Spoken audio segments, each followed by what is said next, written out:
border contiguous to your possible adversary is a critical aspect.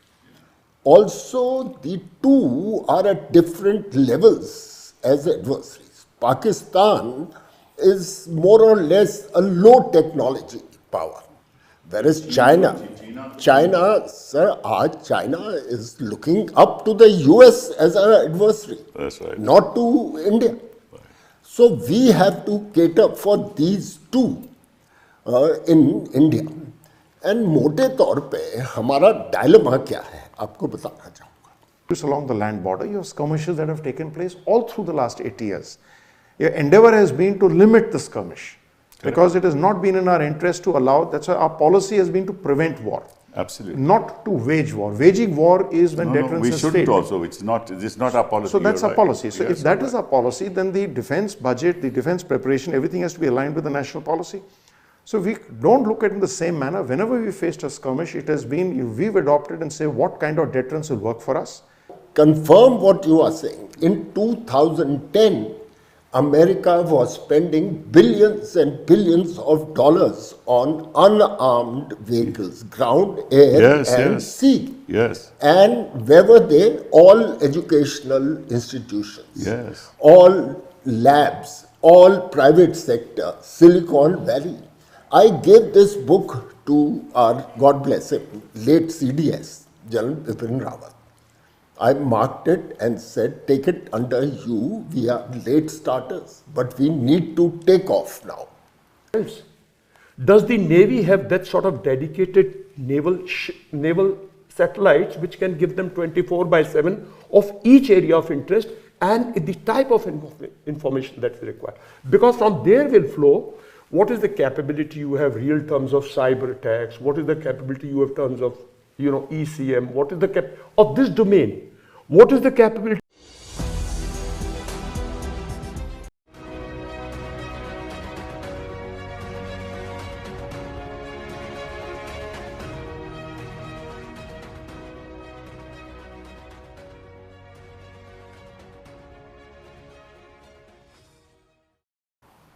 नमस्कार. इस दिल से के एपिसोड में हम जो युद्ध हो रहा है इज़राइल, अमेरिका और ईरान के बीच, उसकी चर्चा कम करेंगे क्योंकि उसकी चर्चा हम 3-4 एपिसोड में कर चुके हैं. लेकिन आज हम एक विशेष चर्चा करेंगे कि दुनिया में जो वॉरफेयर है, जो जंग है, उसकी परिभाषा बदल रही है और बदल चुकी भी है.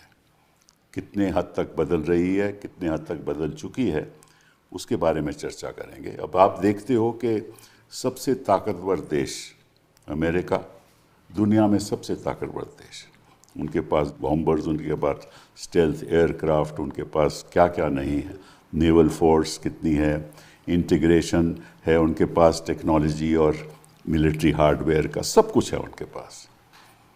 लेकिन कई दिन हो गए, 1 महीने से ज़्यादा हो गया, लेकिन ईरान ने अपने हथियार नहीं छोड़े और लड़ाई भी कर रहा है. उनके पास एयर पावर भी नहीं है, उनके पास नेवल फ्लीट भी नहीं है, उनके पास केवल ड्रोन्स हैं और सस्ती टेक्नोलॉजी के द्वारा वो अपने हौसले के द्वारा उनका सामना कर रहे हैं. अब अमेरिका ने कहा है कि हम अपने मरीन्स वहाँ भेजेंगे, हम पैराट्रूपर्स भेजेंगे, 50,000 लोग भेजेंगे.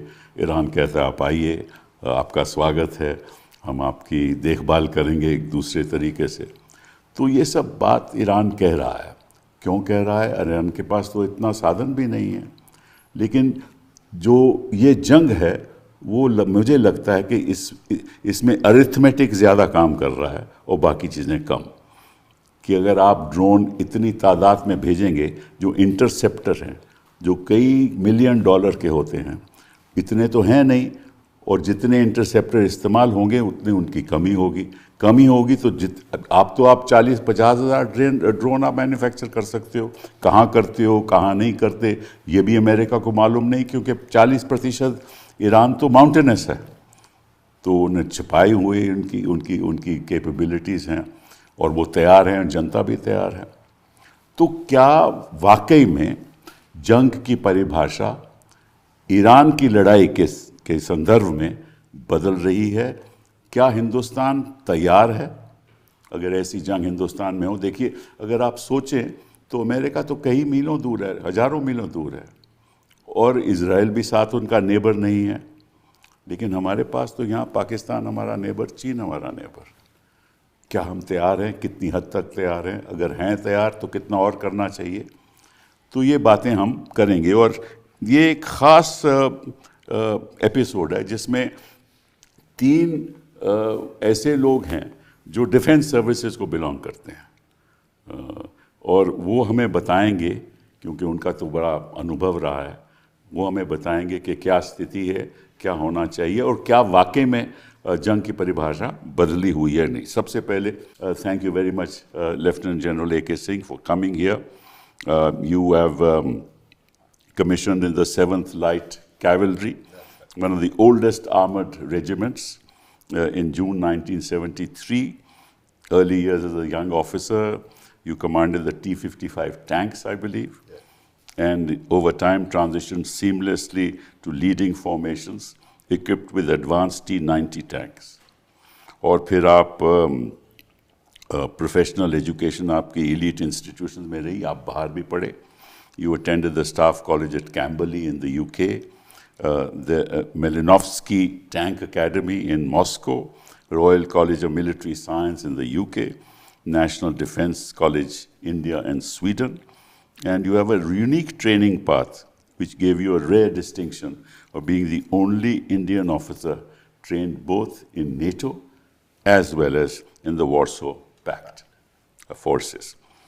Technically, you're a BSc, MPhil in Defense Studies. That's great. PhD from Pune University, 40 years service, and culminated as the General Officer of Commander-in-Chief of Southern Command in Pune, the Indian Army's largest geographical command.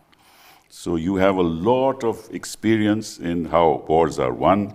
You have had outstanding service. You won the Param Vishisht Seva Medal, the Ati Vishisht Seva Medal, Sena Medal, and the Vishisht Seva Medal VSM.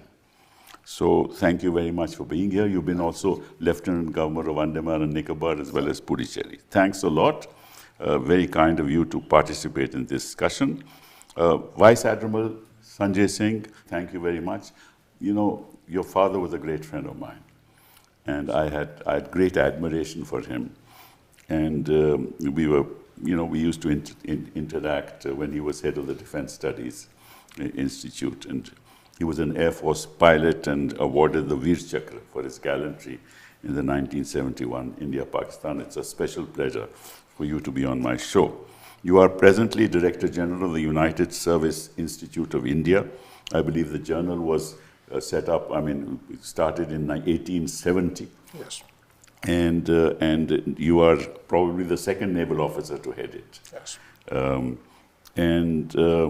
You entered the Navy in 1986, got the Sword of Honor when you passed out in the naval, as a naval cadet. 39 years of distinguished service.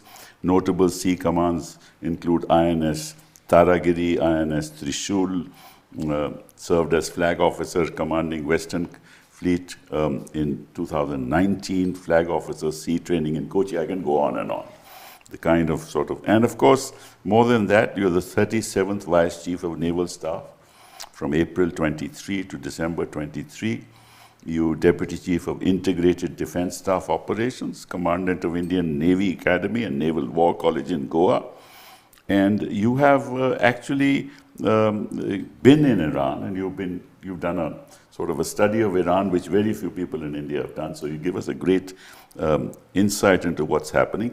More important than anything else, you were responsible for drafting the maritime doctrine in India in 2009 and the Indian Maritime Security Strategy in 2015.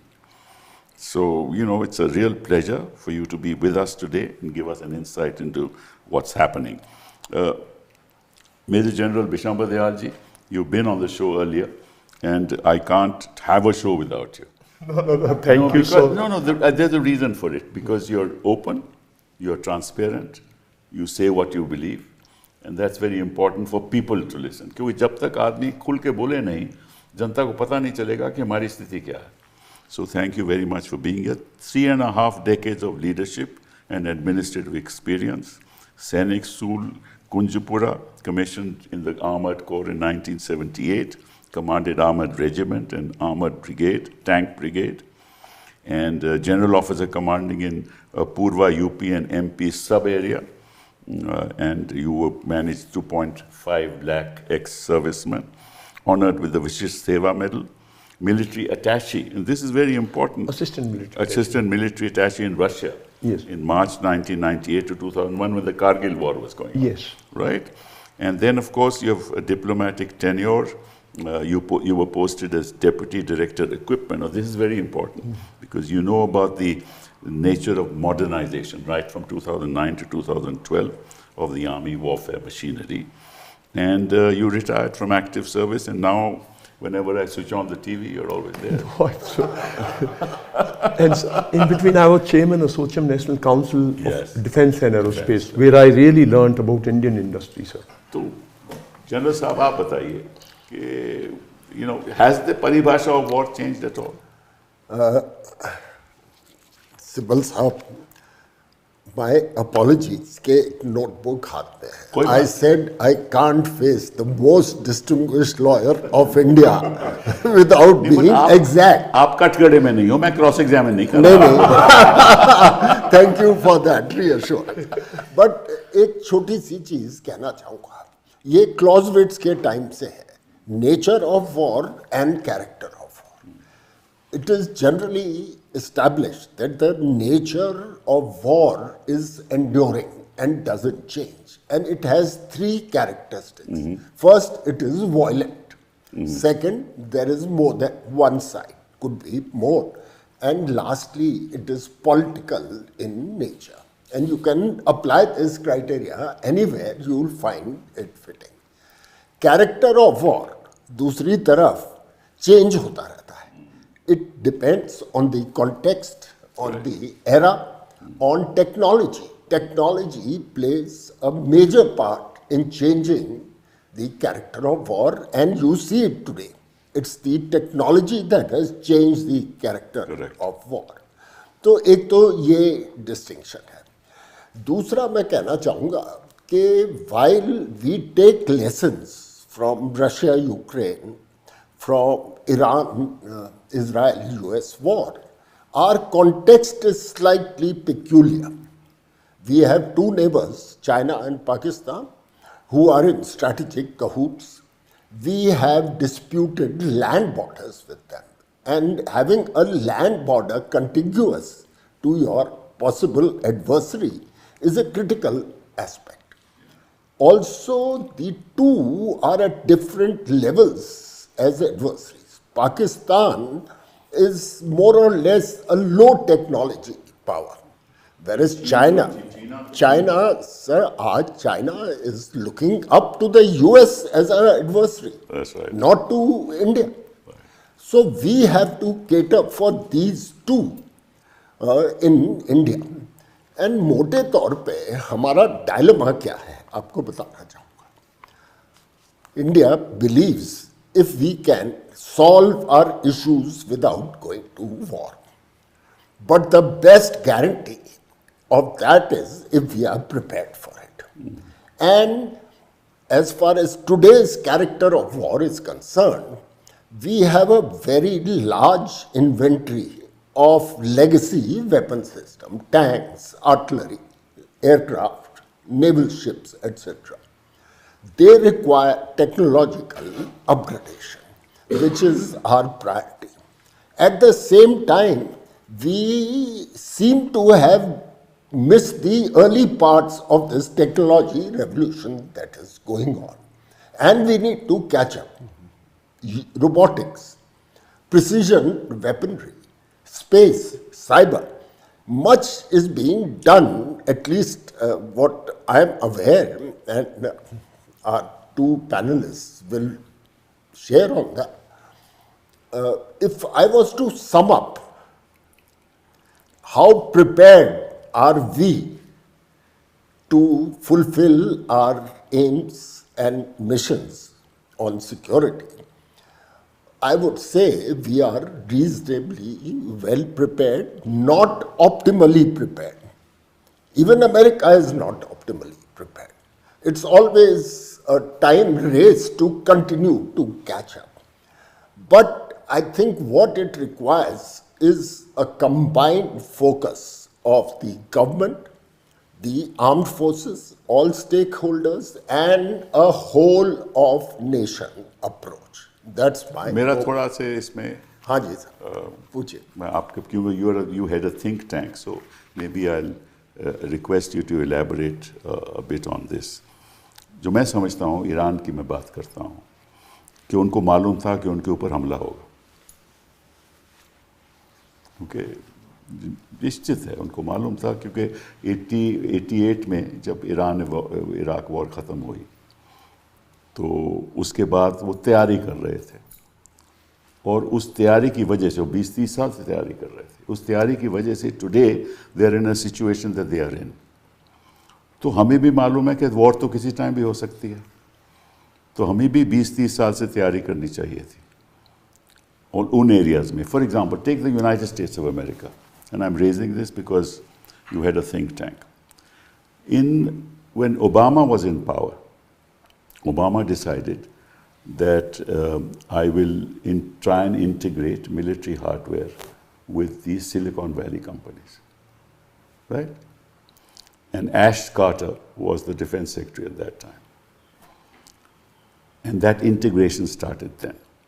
Today what is happening is that the entire Silicon Valley, whether it is Microsoft or it's whatever, all the companies, L&T, so many companies, are fully working with military establishments.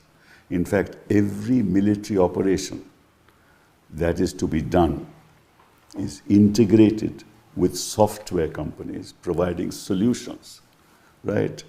And solutions which allow you to promptly attack with precision and integrate satellite imagery with drone capability, with all kinds of other things.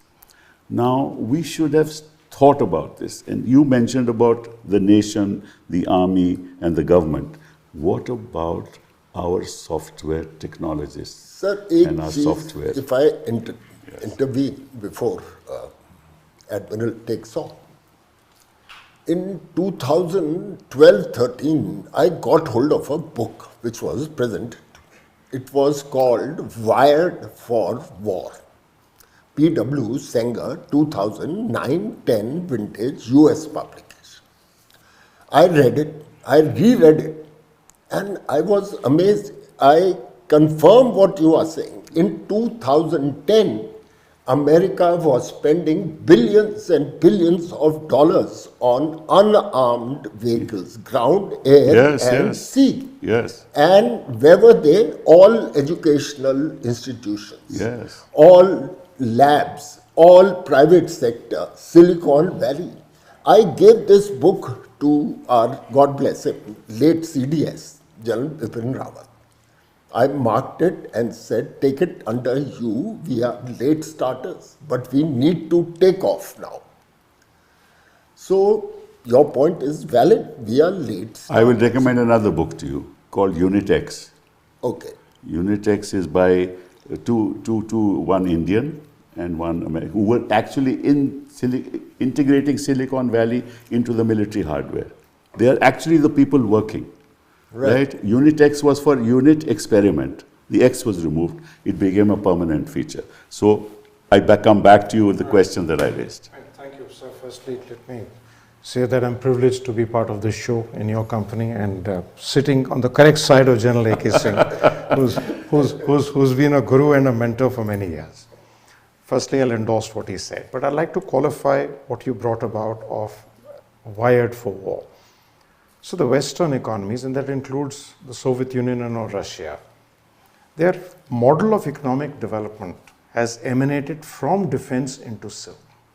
We must understand that when we talk of, look, they had enmeshing the defense industry with the civil industry, because most of the civil development that has taken place in the Western world, pre-Second World War and post, has emanated from R&D in defense, and the spin-offs of that have gone into the civil sector. Their concept and outlook on war is different from ours. They've had wars of choice. They've been through brutal 2 world wars with no holds barred, absolutely to the last round.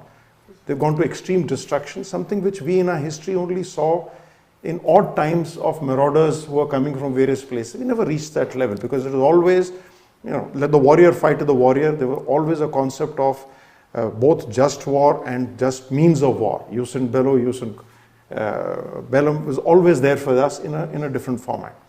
So if we take their example, we may draw some wrong lessons. They have been built, the entire outlook and policy in the history has been oriented more towards warfare as a policy. Ours has been towards deterrence and defense. Right. Our policy has always been create the space of preventing war rather than waging war. So building up the capability to fight war has always been to the level that you prevent the war from happening. That means you raise the cost of victory or you deny it, deterrence by denial or deterrence by punishment.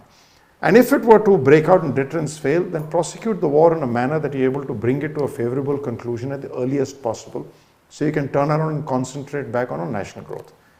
Now, if we were to start adopting the Western outlook and policy, it would invert the way we have done our growth and development since independence. In our case, most of the defense developments have come from the other side.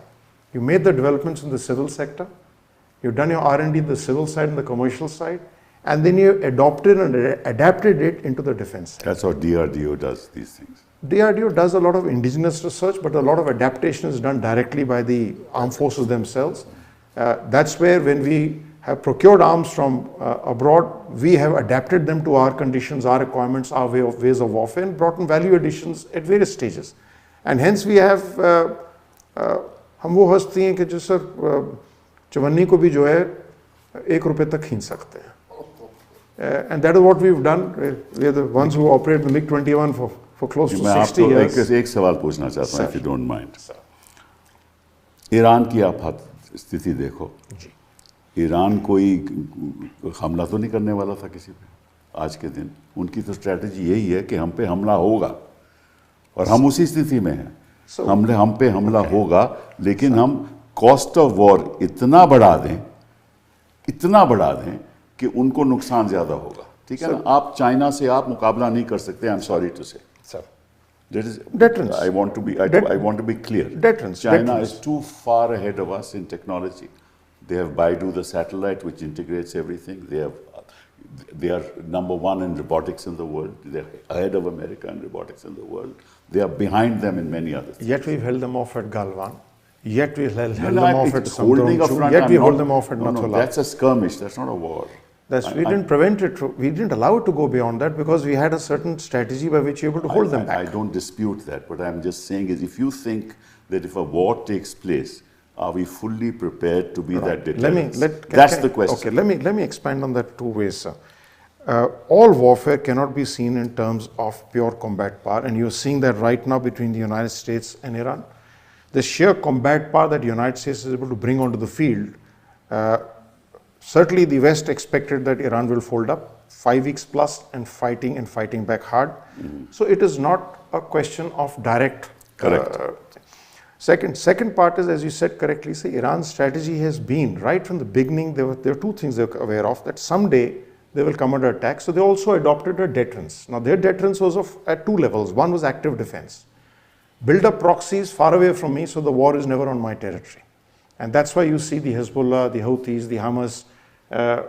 Second is asymmetric warfare. They also were well aware that they cannot and would not be fighting a war on equal planes or on their borders. Unlikely. If it came to that, they would have to fight an asymmetric. So they put a lot of their efforts in fighting asymmetric warfare. Correct. In our case, as you brought out, you have disputes, and as General AK brought out, you have disputes along the land border. You have skirmishes that have taken place all through the last 80 years. Your endeavor has been to limit the skirmish. Because it has not been in our interest to allow, that's why our policy has been to prevent war. Absolutely. not to wage war. Waging war is when No, deterrence we has shouldn't failed. also. It's not our policy. So that's You're our right. policy. So Yes, if that you're is our policy, then the defense budget, the defense preparation, everything has to be aligned with the national policy. So we don't look at it in the same manner. Whenever we faced a skirmish, it has been, we've adopted and say what kind of deterrence will work for us. And if that deterrence doesn't work, how do I contain it? We haven't done too badly. There are places where we had challenges. We are also adapting and adopting. The issue comes back, are we a war economy? Are we a country that is going to put in all our effort into defense and warfare and then look at the rest of the spin-off coming in the way some others have done? Some have done successfully, some have failed very badly at it. So it emanates from the national policy. Now today, are we prepared for the aims and threats that we are facing? Yes, we are. We've shown it time and again. Have we been able to acquit ourselves over the last 80 years in every conflict and war exceedingly well except one which we are all aware of? And even there were portions that we did exceedingly well in. And there was a little of confusion. Let's not get into that at this stage. But we have done. Do we need to expand and prepare for the warfare changes that we are seeing today? Absolutely. Because a lot is changing. And we are seeing those changes taking place as a continuum. Are we adopting and adapting those? We are. Last year you had Op Sindoor. We almost at the 1-year anniversary mark of that. A lot of new technologies, asymmetric capabilities were brought in. We are able to adapt and adopt our old technologies, as you said, and brought in certain changes in both equipment and tactics, and we are able to deal with it. So you think that China is a war-mongering country? No, because you are. So China's policy is to win the war without fighting. Now you build up your power to such a level that the other person gives up. Besides, that's deterrence, according to Now that's more than deterrence. That's coercive power at a different level. No harm in that. Deterrence is only where you're preventing your own warfare to take place. But if you're looking at coercive power, then you're building your power asymmetric to such an extent that the other person just falls in line. So the challenge for us, as I said, and I ditto what Admiral has said, is that we are faced with a multi-front situation.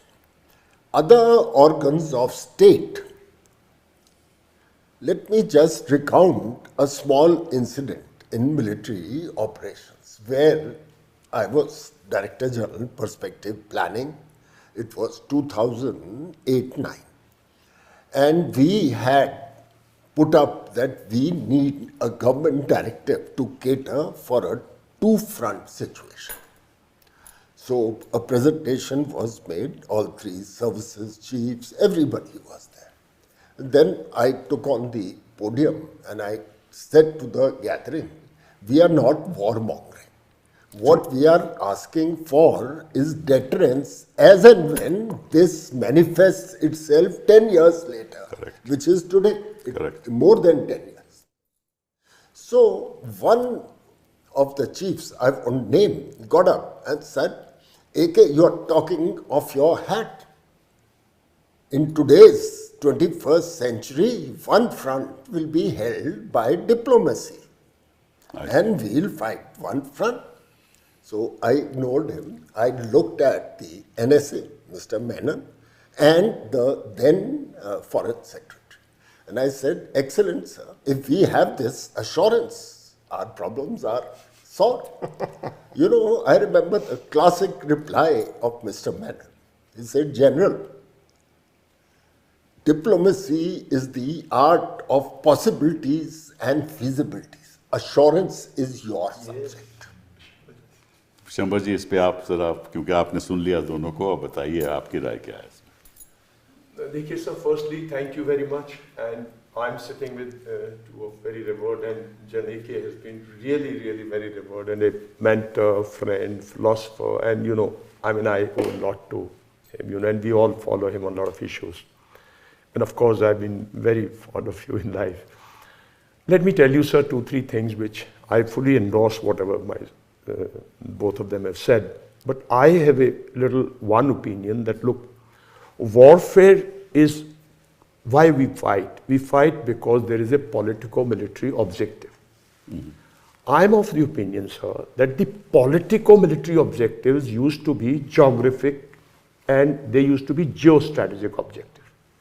Today, sir, there are no geostrategic visible objectives. Today, the wars are being fought on eco-strategic, conducive objectives, which are not spelled out. America has not spelled out. Nobody spells them out. And the wars are being not fought either for gaining a territory or for increasing your empire. Wars are being fought for issues which are actually till yesterday were part of diplomatic domain, and that diplomatic domain has completely crumbled.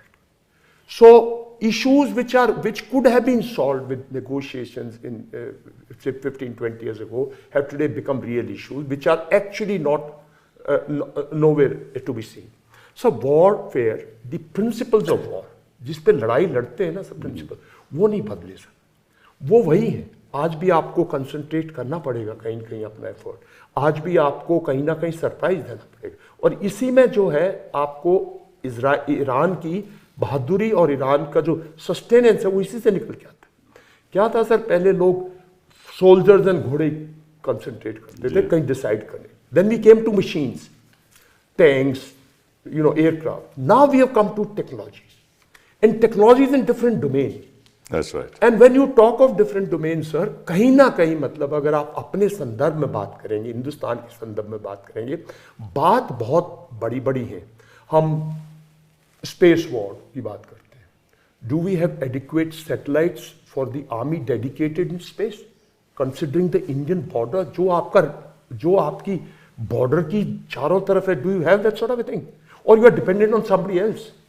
Does the Navy have that sort of dedicated naval satellites which can give them 24/7 of each area of interest and the type of information that is required? Because from there will flow what is the capability you have real terms of cyber attacks, what is the capability you have terms of ECM, what is the of this domain, what is the capability you have got in terms of information warfare domain. Because अगर जैसे Ukraine war में क्या हुआ sir, Russia ने पहले उसके पूरे के पूरे कम्युनिकेशन जैम कर दिया ना सर.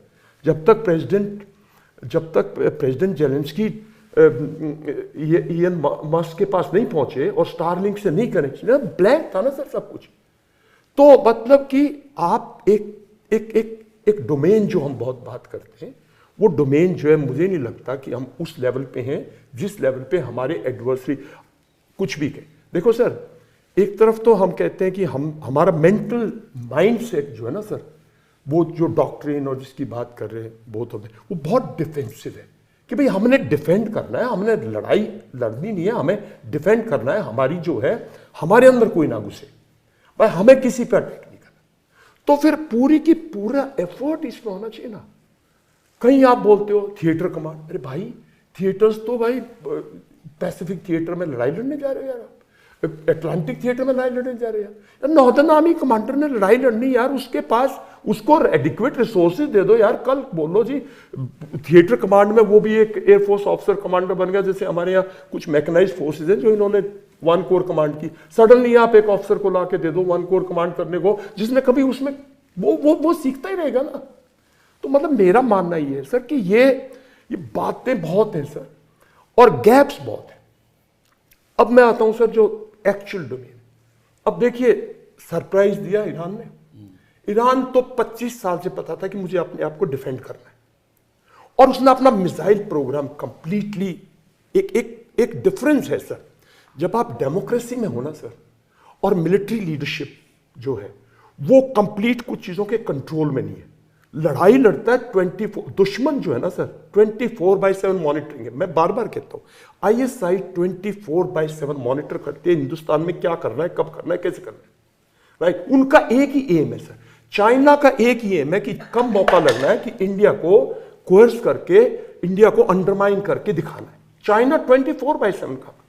सर ईरान ने 24/7 25 ईयर से काम किया. ये मिसाइल प्रोग्राम का 2009 में, ये जो मिसाइल आप देख रहे हो सर, ये बिल्कुल इस्टेब्लिश थी. 2015 में ये ड्रोन्स सबसे मतलब दुनिया ड्रोन्स की बात कर रही थी. इनके since he has been in Iran, इनके ड्रोन्स तो सर ये बनाने लग गए थे, और ये कहीं से बाहर से टेक्नोलॉजी नहीं लाए.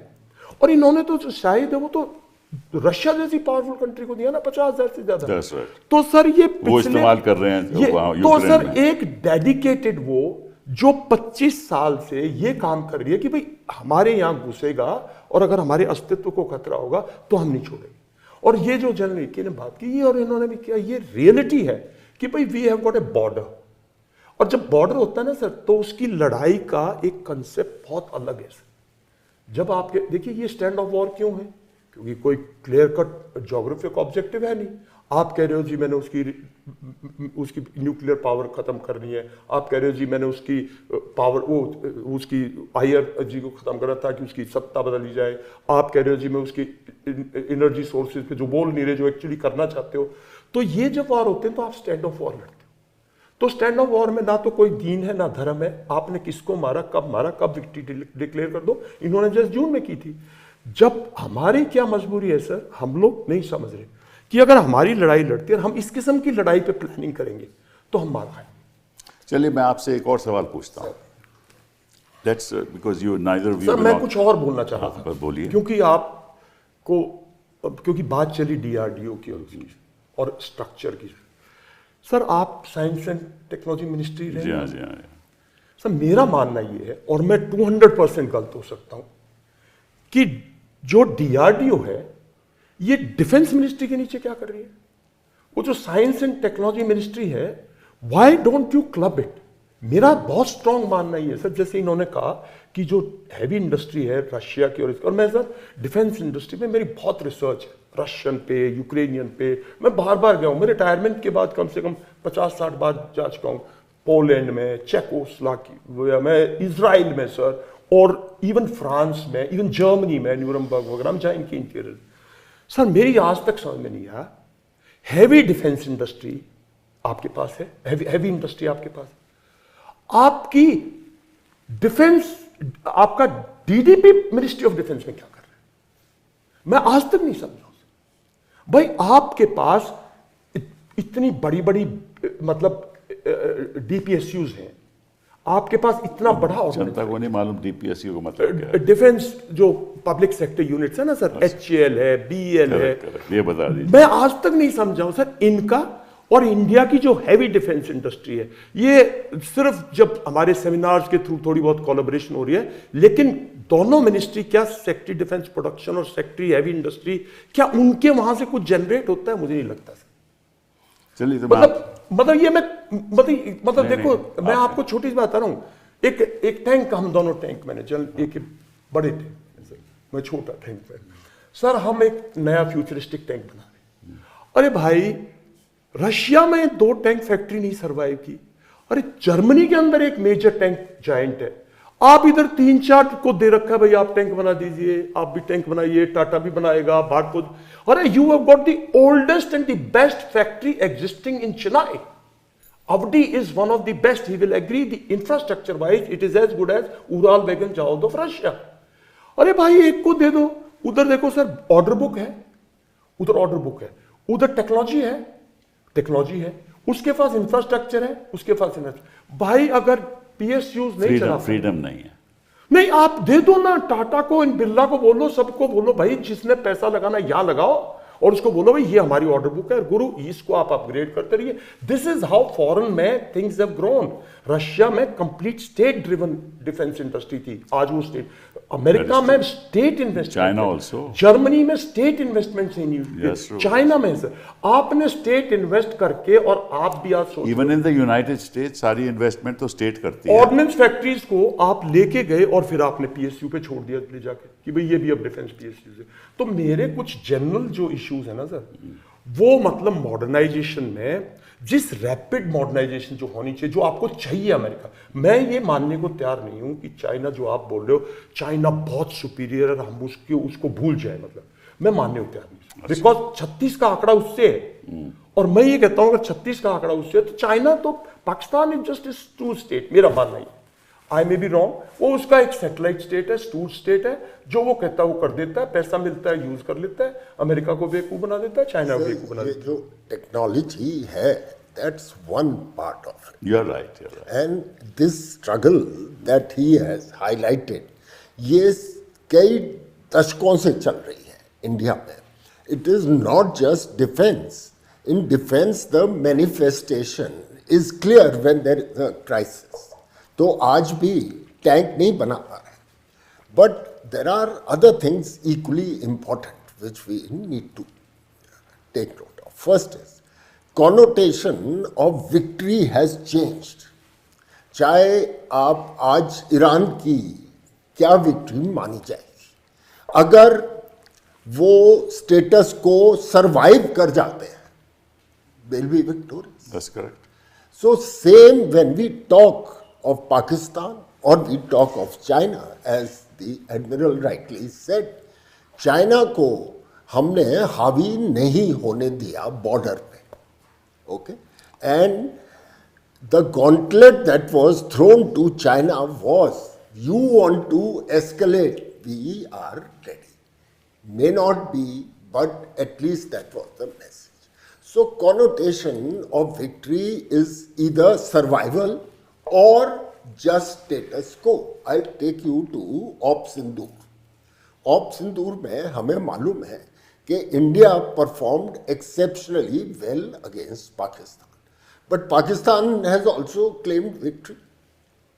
Domestic audience के लिए, किस पर्पस से? उनका मानना है कि स्टेटस को रह गया, इसके बाद things are back to where they were. So they are also claiming victory. So we have to, this state ground. Let me ask you a simple question. None of you are from the Air Force.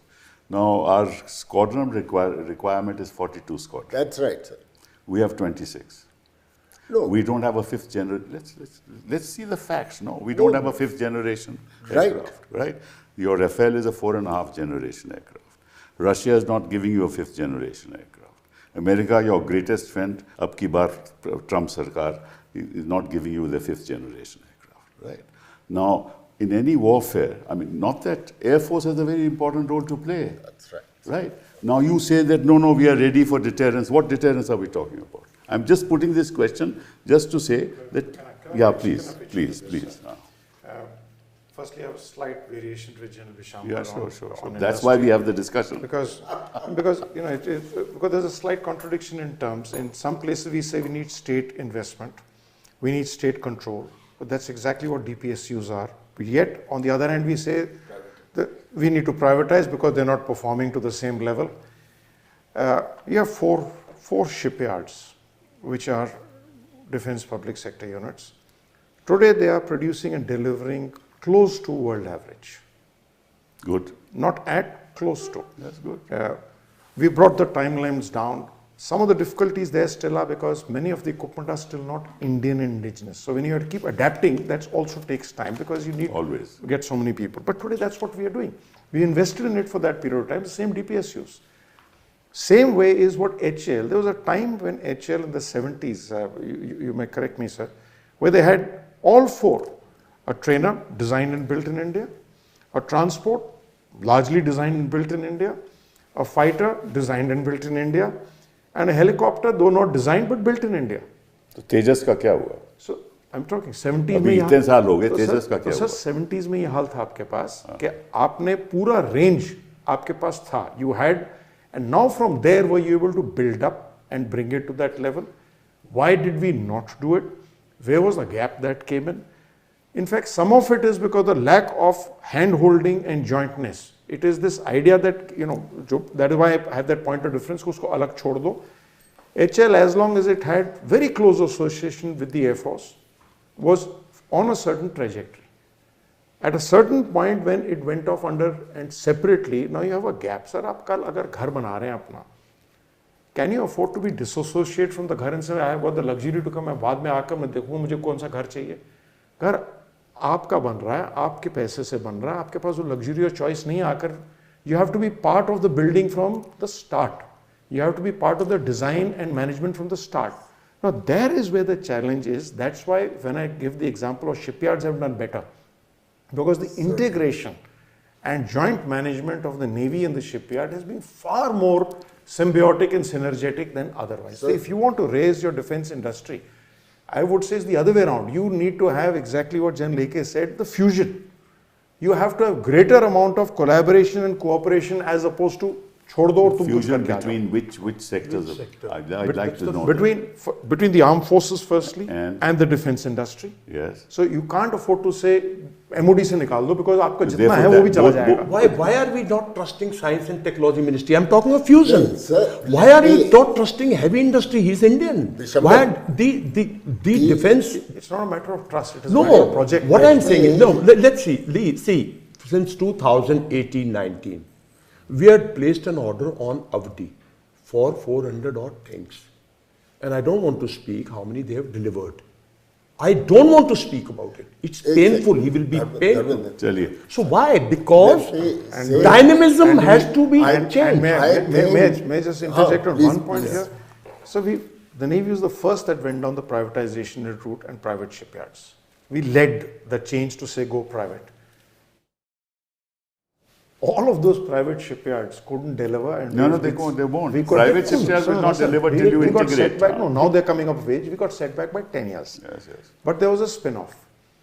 In the push to privatize, the public sector shipyards underwent reforms and transformation. Sir, let To a me- stage where private shipyard was saying, please give us our private nomination, shipyard we by can't itself compete will with not them. do. But let See, me- privatization will, by itself in defense in particular Sir, will not give you let results. me confirm Yes. that the Navy has got it the best out of our three services. Yes. They integrated. I'll give you, he's talking of Avdi, right? They now have a board on top. There are great experts who are available. What they have put is some XYZ जिसको favor करना था वो यही तो problem है. But the one word which I think is not just related to armed forces, is related to our DNA. We don't have accountability. मैं जब army headquarter छोड़ के 1 कोर जा रहा था, तो then defense minister called me, and since I was director general perspective planning, so पूरा procurement वगैरह आर्मी का मैं देखता था. तो इसे जनरल साहब आपका इतना एक्सपीरियंस है, बताइए क्या करें हम. मैंने कहा सर एक वर्ड है, प्लीज एस्टैब्लिश अकाउंटेबिलिटी. अगर आपका डिफेंस फाइनेंस कहता है कि ये प्रोजेक्ट नहीं होगा, over ruling experts like the chief who has approved it, then please ask him to put the alternate on the file. He cannot just reject a case and then say अब zero से start करें. So accountability हमारे देश में है. And too much political interference, I'm sorry to say. Sir, no, Sorry to say. So I'll take us. I won't venture to comment on that, but let me put a more technical issue. The ecosystem looks at process. Accountability is there, but accountability under a different definition. Accountability in our ecosystem is audit trail. Have you followed the correct process? Now, whether it is 1 rupee or 10,000 rupees, our belief somehow is, I'm willing to spend 10,000 rupees to audit 1 rupee. We are That's right. not looking at the product, Right. at the cost benefit. Right. So somehow over a period of time, perhaps this is a legacy which goes back from the Mansabdari days, even pre-independence time in the colonial era, that the thought process is I have to establish an audit and an audit trail. I must follow the process. The process is more important than the product, because the people who are following the process when it was designed from the Mansabdari days were not interested in the product that somebody else was looking at. He said, "Tumhara kaam hai, process follow karo." सही बात. Now that has reached a level today that we are still pursuing the process. The process has to be perfect. So the perfect figure that you have is a 0. अब इतनी perfection आप ढूंढोगे तो process will result in no product.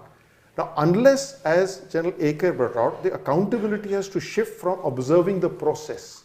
Today every accountability, and say You're absolutely right. you're a senior lawyer, you know, it Entirely says, did you right. follow the process? I'll come It should back. shift to say, did you deliver the product? So I'll come back to the issue.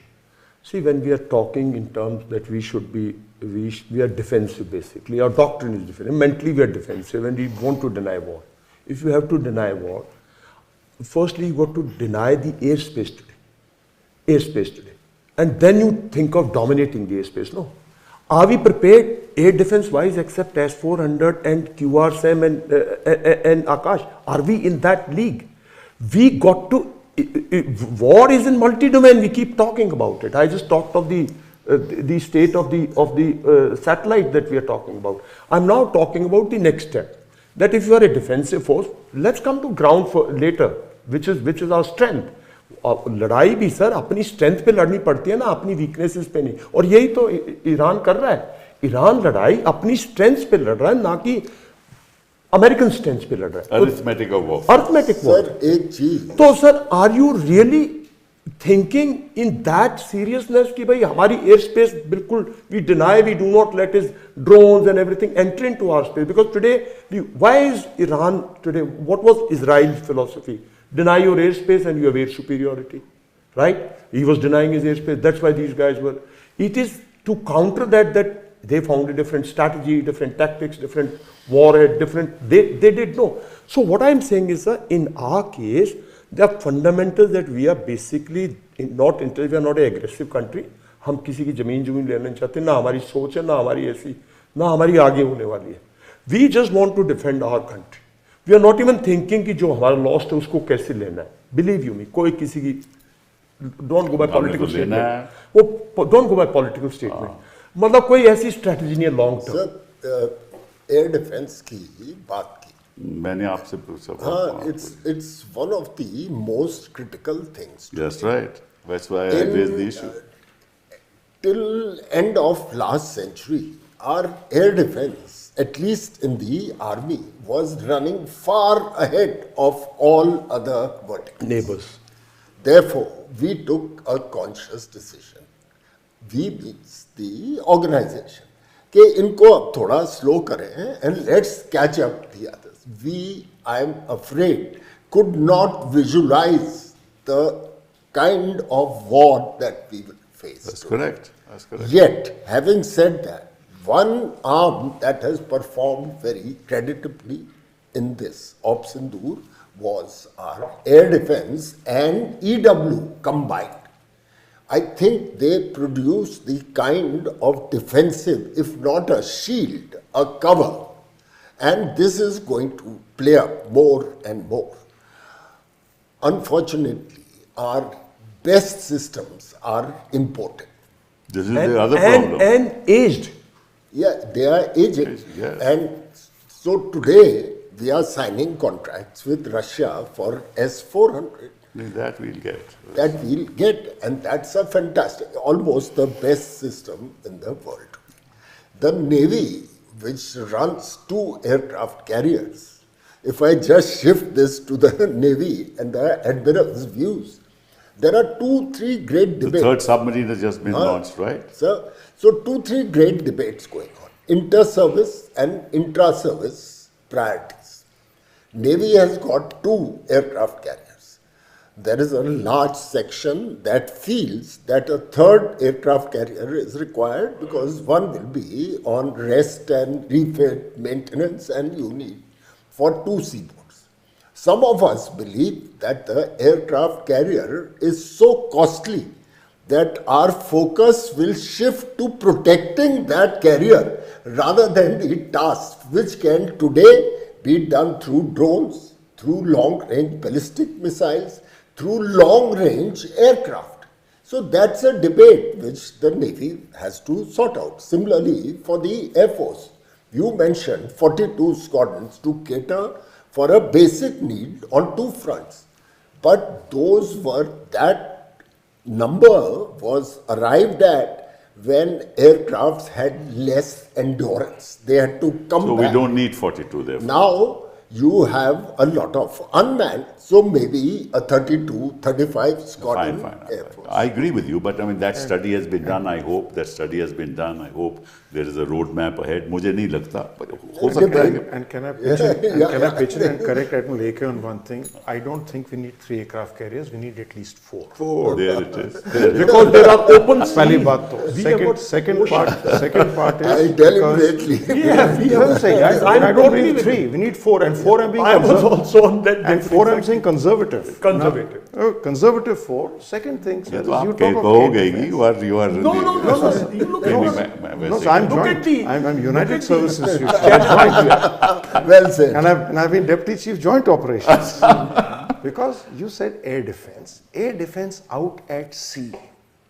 is a different I environment. agree. I agree with you. Aircraft carrier is not meant for, Yes. for in our concept, for going on and taking on a shore-based air force. That's It is to provide air defense out at sea. Today, sir, aapko pata hai, 95% of your trade is on foreign flag vessels, not on Indian flag vessels. That's right.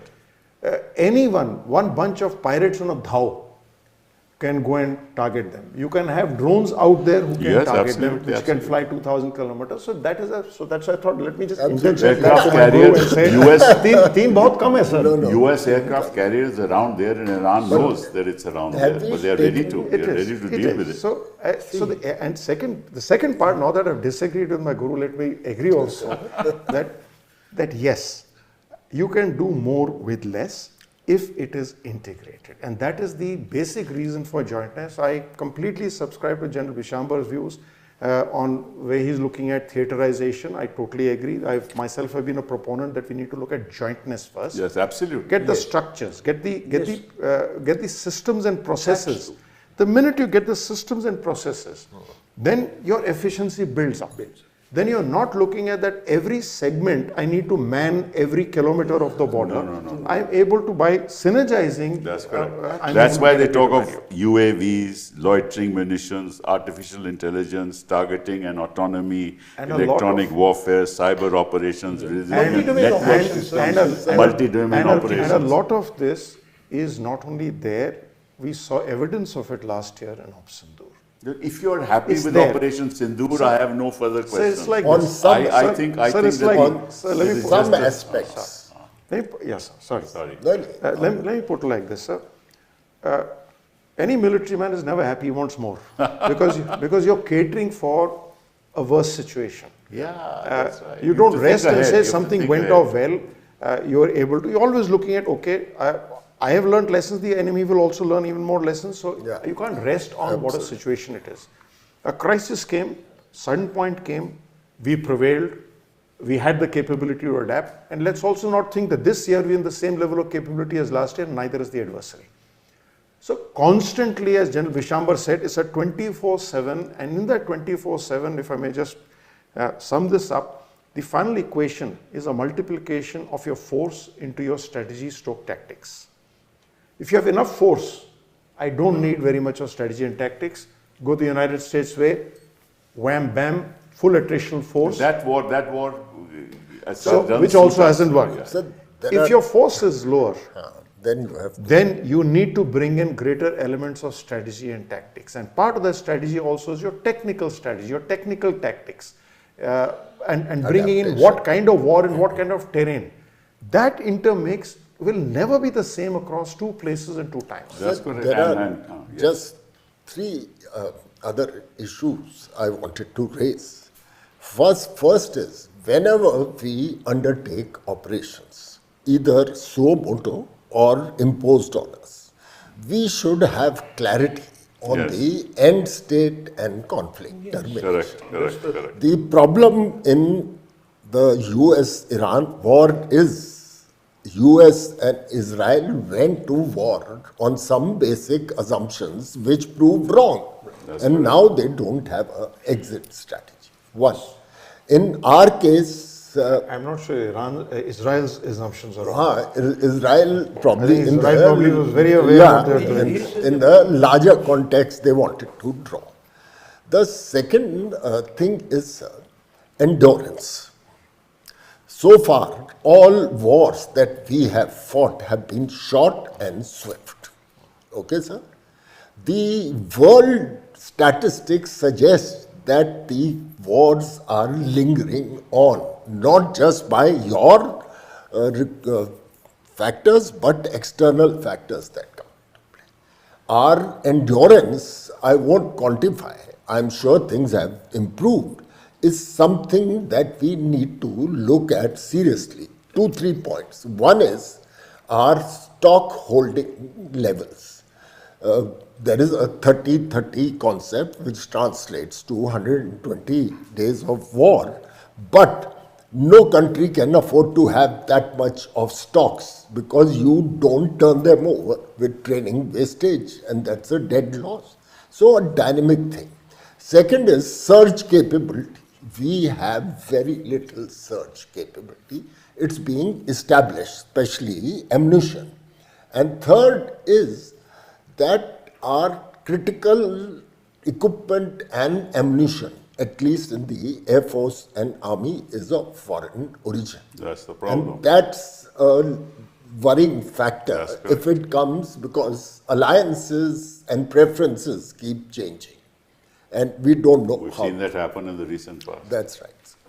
So this endurance, and the third thing I wanted to raise, which is that he has mentioned it, the Admiral, that we haven't fought the bloody war that is being seen today in Ukraine, millions of casualties. World War, Russia, Battle of Stalingrad, 2 million dead, sir. Battle of Leningrad, 3 million dead. So our public has got used to war being a TV sport, which the militaries fight, and expectancy or that we will prevail. So we had one aircraft down, it created a different sense. I think the public has to be prepared that if there is a real war, there will be casualties. We have to. No doubt about it. So I was talking of strengths and weaknesses, right? So I talked of weakness in the air defense, which is very critical for a denial of airspace. Now I'm talking about a very critical issue from the Iran war. Iran war has proved that if it is sustaining today, despite all top leadership lost, sab mar gaye, koi nahi bacha, because of a highly trained IRGC. Kuch bhi ko, from outside, whatever it may be, you say terrorist, this, that, but for the Iranians, but for the nation, that IRGC, that means your human resources angle, when it comes, that's why I was saying I'll come down to the ground battle later, third one, right? I've not gone to the sea at present. So he dwelt 4 or 5, he did. So what I'm saying is, sir, ours is a border management also. Our clashes will take on border. If this standoff war which America is fighting, if we think this is the way India and the future may will fight like this, I don't think there'd be any result. I don't think there'll be just like Op Sindoor. He will claim, you will claim. His DGMO chodo. Did the chief come for a negotiation? Did you bring his prime minister to a negotiating table? I'm of the opinion, at the end of every war, if there is not a negotiating table where terms and conditions are really laid A, B, C, D, then you've not concluded any war the way it should be concluded. If that has to happen, sir, the basic thing in mountains and basic thing in with Pakistan is you need a different policy on manpower, not like what you've come out with the so-called, Agniveer. Believe you me, sir, it is, I mean, Lekhe can comment, however technological you will be. I first started that today technology is being concentrated in different domains. But in a case like ours, context like ours, manpower, where there will be ultimate weapon is your strength. And your strength has been your men, your people to fight, your infantry to fight, your armor to fight. That cannot be done with a thing like Agniveer. I'll take a slight departure from that, sir. Let's remember, in the decade of war, today we are saying it's not an era war, we are seeing it everywhere else, fortunately not for us, but the 1960s was the era of war. From 62 to 72, we saw 3.5 wars. What was the average service of our men in those times? 5 to 7 years each. Your color service literally till mid-70s was only 7 years. Your entire Second World War, where today we are a member of the United Nations because of the contribution of Indian troops. You are aware, sir, we are a founder member of the UN, signed as India in 1945. The only nation which was still not a state which is a member of the UN. Why? Because of the Indian armed forces, the Indian troops who took part. 2.8 million men under arms. How much training did they get when they went in? So it is, while it is very much a factor that has to be brought in, but we have enough historical precedents for us. I've retired just last year and I've worked with the Agniveers, and I went in with a very objective and a slightly skeptical view to say, keep an eye because this could be a weakness which we have to focus on. To my pleasant surprise, I found that whatever quality of training we are providing, the ecosystem we are providing, the way those young Agniveers, including the women on board ships, for which that is the most biggest challenge for us, have integrated is a very encouraging sign. It tells us, yes, there will be challenges. There are always challenges. But let's have the faith in the training system. One second. Let's not take a wrong lesson from Second World War. In the first phase, when the Japanese came in, your ill-trained forces, they reached Kohima, and we lost men. It is when we trained them hard, when units got into those formations, you bounced back. I think That's not, believe you me, you lost much more in the... Shambar, Well, there were 30,000 was the strength. Some tweaking, 3 services have proposed, and I am of the understanding that the organization and the government are considering No, I agree. tweaking this system. I think we should move away from Agniveer at the moment because there are lots of pros and cons on that. Let's leave that out. That's a separate debate altogether. But let me go back to my fundamentals. Fundamentals are any nation in the world which has got economic power spends $800 billion on R&D. Okay? We don't. China spends $650 billion. How much do we spend? Not even 1%. Less than 100. Okay? They integrate education with technology. They have private sector setting up campuses in educational institutions. They give state funding for that. That's where ideas generate. Right? That's the genesis of new technologies.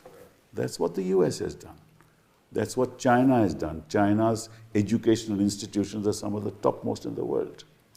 I believe, and this is my personal belief, India can never reach that level of technological advancements unless we integrate education with science, with private sector participation, and with state support. And in the absence of that, I am afraid we'll never be the power we want to be. I couldn't agree with you more. You've been the HR minister yourself, sir. Yes.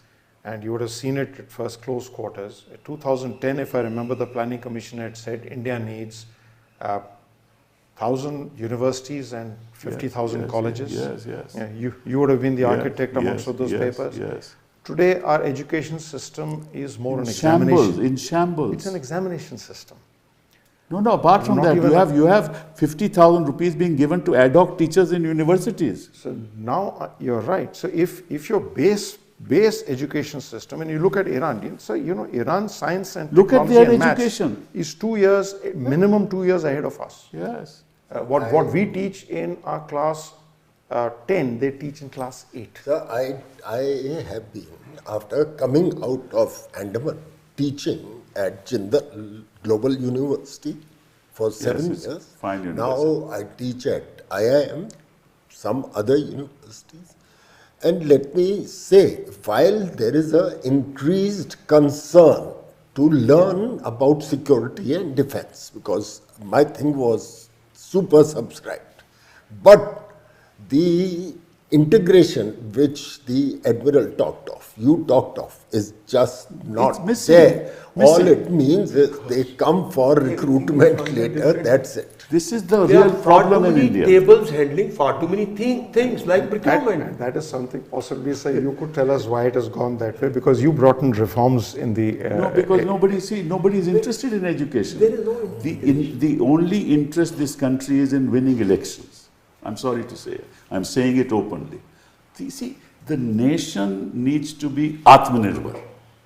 And Atmanirbhar only happens when you integrate all these things and have your... So I personally thought that when the new education policies come in, that is a game changer. Where is it? On the ground. Well, that's As the you point. said, on the ground, there are lots That's of the different... point. But that is, those are the changes that you bring in your norms Sir, that will lead to it. churn out 1 million graduates a year. They are not employable.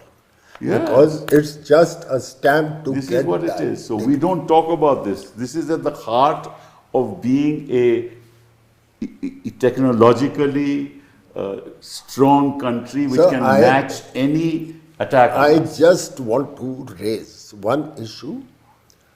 We have become very combatively politicized in this That's country. true. All of us, at least most of us, are apolitical. That's correct. in I know our that. view. And therefore, the country should ensure that the core values of its armed forces Remains. in specific being apolitical, being secular, and being professional. So at this remain. point in time, with that, I want to close this discussion because that's the heart of the problem. Thank you very much. Thank you, sir. Thank you, sir.